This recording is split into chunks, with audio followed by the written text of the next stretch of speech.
Une question éthique importante dans ce JT, elle va intéresser tous les parents qui doivent passer par la fécondation in vitro.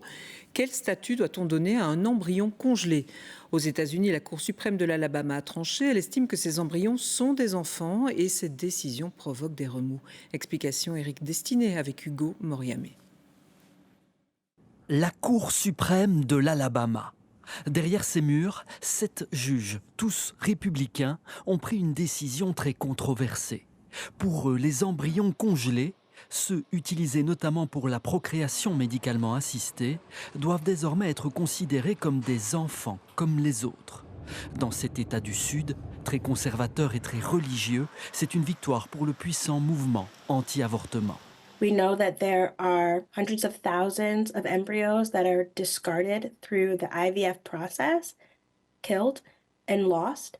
And as pro-lifers, we believe that that's an unethical treatment of human life. En Alabama, la destruction d'un embryon congelé tombe désormais sous le coup de la loi.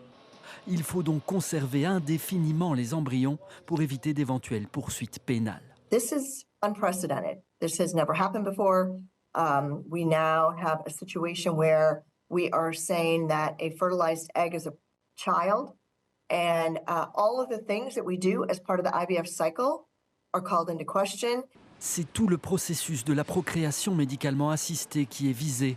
Pour éviter les ennuis, certains laboratoires de l'État annoncent déjà suspendre tous leurs traitements relatifs aux fécondations in vitro.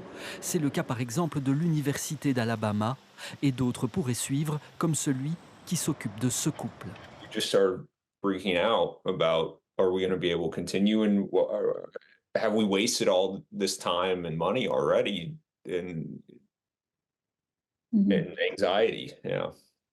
Ce nouveau cadre juridique pourrait rendre impossible la fécondation in vitro en Alabama et certains craignent déjà que d'autres décisions de justice similaires puissent être prises dans d'autres États.